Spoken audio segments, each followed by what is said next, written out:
Ngaran kuring Andri. Peuting ieu kuring rek nyaritakeun pangalaman mistis anu kaalaman ku kuring dina mangsa sababaraha taun katukang. Basa eta kuring rek indit ngantirkeun babaturan kuring anu ngaranna Dian balik ka imah kolotna dina mangsa libur semester. Nyaeta di daerah Ciranjang. Jam 4 sore kuring jeung babaturan kuring siap-siap rek ini ti Bandung. Kondisi di jalan harita kabeneran keur mamacetna. Perjalanan ti Bandung ka Ciranjang teh lumayan jauh. Nya ruteuna emang rada lumayan nyieun capek. Salian ti jalan anu pungkal pengkol. Katambah sok macet di daerah anu biasana sok rame ku kendaraan dina waktu kasorenakeun. Sababaraha jam di eta perjalanan kuring jeung babaturan kuring nepi ka Cipatat. Akhirna kuring jeung babaturan kuring eureun heula di Cipatat. Anu maksud rek reureuh heula saacan ngalanjutkeun deui perjalanan ka imah kolotna si Dian di Ciranjang. Perjalanan ti Cipatat ka Ciranjang teh lumayan masih kene jauh. Kurang leuwih aya kana sajam namah. Teu karasa waktu teh geus kana jam 6 leuwih. Hawar-hawar kadenge ku kuring sora adzan magrib.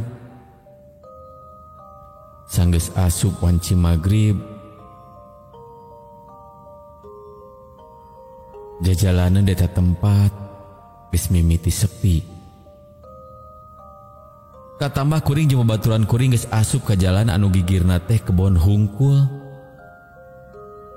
Anu kadenge ku kuring saukur suara mesin mobil anu dibawa ku kuring. Kuring jeung si Dian emang geus sapakat yen mau mobilna gantian.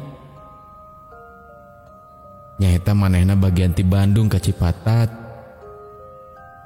sedangkan kuring ti Cipatat nepi ka Ciranjang.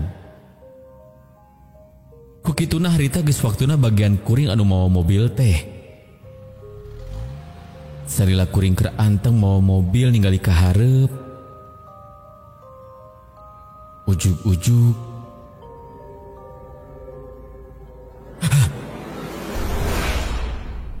saliwatan kuring ningali sakolebat aya anu bodas ngapung ngaliwat hareupeun kaca mobil. Ningali kitu kuring jadi rada was-was. Tapi kuring mikir, meureun ditinggalian hungkul eta mah.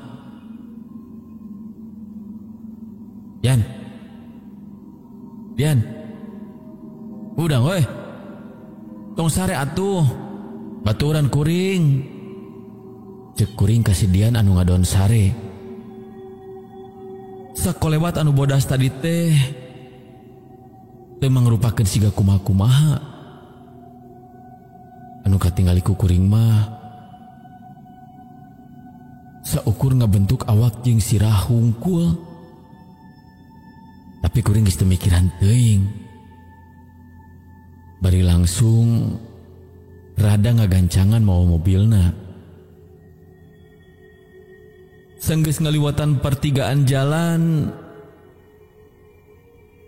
teuing kunaon jalan teh beuki dia asa beuki sepi.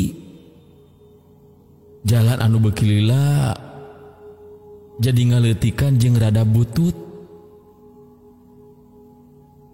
Aneh cek kuring teh. Sabab sainget kuring mah lamun isuk atau berang ieu jalan teh katinggali endahna. Cek batur mah lamun isuk-isuk mah Jurang-jurang anu aya di sisian jalan teh siga awan. Kusabab ketutupan ku ibun teh. Jadi lamun ngaliwat ka eta jalan, pas isuk-isuk teh siga anu keur ngalalana di negeri awan. Tapi beda deui carita lamun enggeus nyedek ka peuting. Sabab tika tinggalina naon. Bahasa kuring ningali dina aplikasi Maps. Kurang leuwih 30 menitan deui nepi ka tujuan teh. Wanci beuki dia beuki peuting. Kuring oge jadi ngarasa tunduh.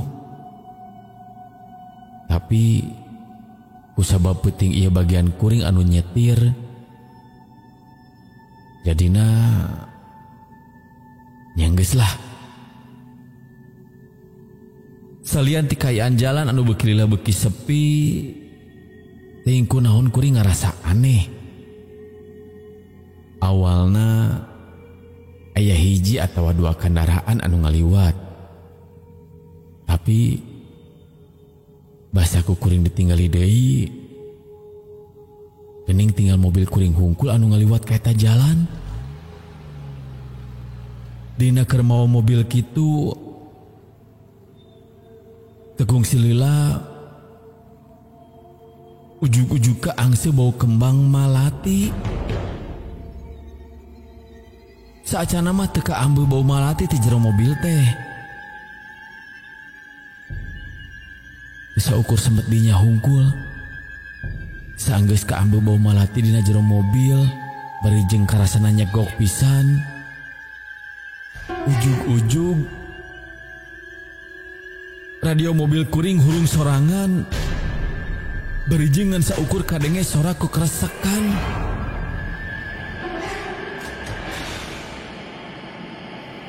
Tapi tinu sora radio anu kekeresekan teh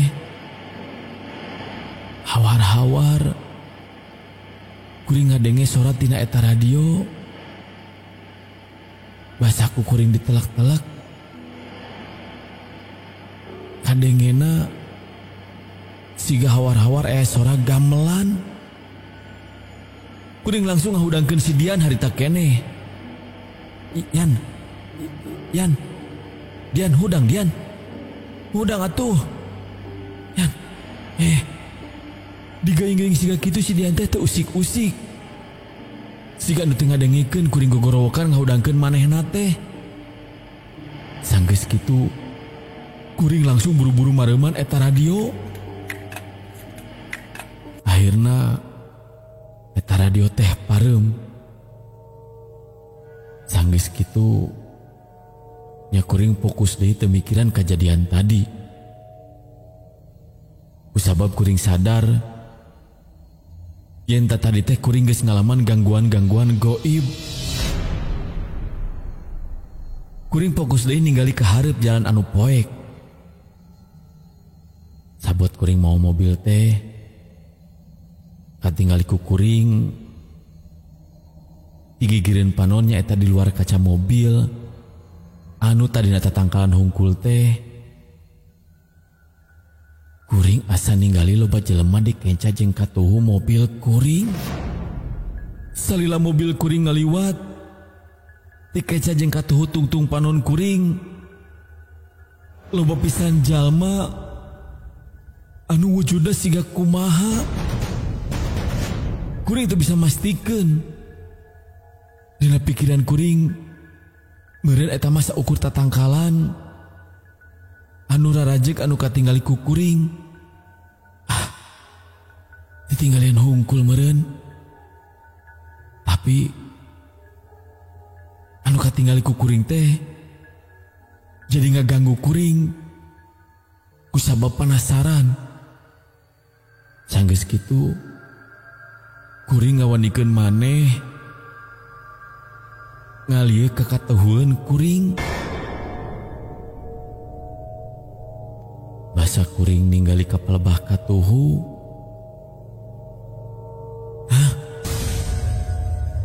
Kuring ningali anu anu tadina panyangkaan kuring tatangkalan teh siga jelema sing horeng emang ngan saukur tatangkalan. Jadi harita kuringan ukur titinggalian hungkul. Sanggeus rada tenang, kuring fokus deui ningali jalan. Tapi basa kuring nempok ka hareup. Astagfirullah.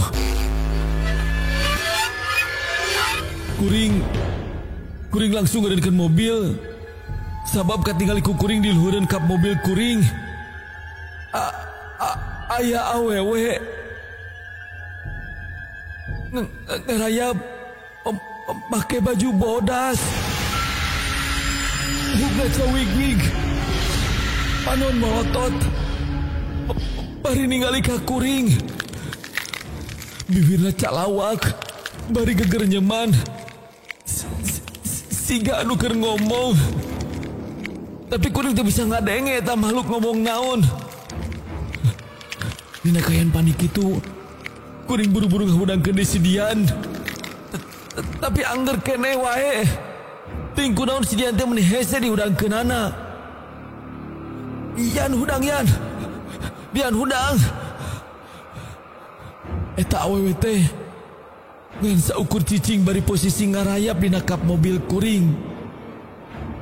Eta awewe teh beuki lila beuki ngadeukeutan kuring.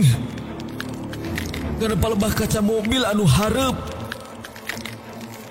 Bukan anu cawig-wig bari manehna napelkeun tarangna kanu kaca hareup mobil. Siga anu keur noong. Hanona luak liek siga anu keur ningalikeun ka kuring jeung si Dian.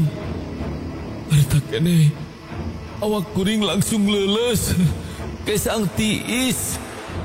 Keluar ti mana-mana. Tekung si lila. Astagfirullahaladzim. Ente banget makhluk teh. Ayeuna ngahalangan kaca mobil kuring. Anu ayeuna mah kaca mobil teh jadi poek teka tempat jalan. Kuring ngagorowok satarikna bari nutupan panon anu dibarengan ku nincak rem satarikna.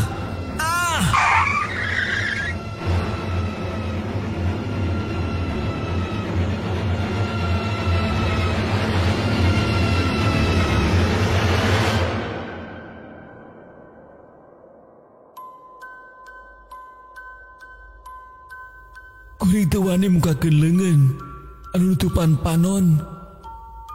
Kusabab sieun eta makhluk anu tadi katembok ku kuring teh aya keneh di hareupeun kuring.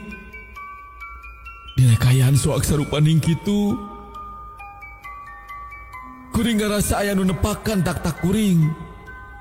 Barang kuring muka panon, katinggal ku kuring si Dian geus hudang bari nyadarkeun kuring. Kuring ningali ka hareup. Eta awewe teh geus eueuh di hareupeun kuring. Si Dian nanya ka kuring, "Yen aya naon kuring bet gogorowokan?" Harita kuring teu wakaloba omong. Kuring langsung buru-buru ngegaskeun eta mobil, meh gancang ini teh eta tempat. Salila di jalan, kuring teh nyaritakeun kajadian anu bieu kaalaman ku kuring ka si Dian. Sanggeus nepi ka tempat anu lumayan rame, kuring kakara nyarita ka manehna. Yen tadi kuring ningali awewe anu pikasieun jeung anu jadi anehnya eta si Dian teh ngarasakeun nanaon basa keur kajadian kitu teh. Kuring jentre ngajelaskeun ka manehna. Si Dian anu basa kajadian manehna keur sare teh ngan saukur ngadengekeun carita kuring. Pamikir kuring rek manehna percaya atawa henteu karena carita kuring teu paduli. Anu jelas Lamun rek iinditan, komo ngaliwat ke jalan anu kukuring liwatan ayeuna. Kuringan saukur rek ngingetan, yen ulah ini sesoranganan,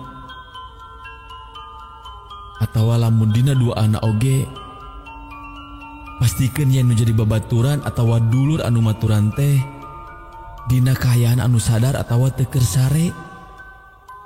Kusabab bisi kejadian anu kaalaman ku kuring teh di perjalanan ti Bandung ka Ciranjang, kaalaman oge ku anu keur ngadengekeun carita ieu.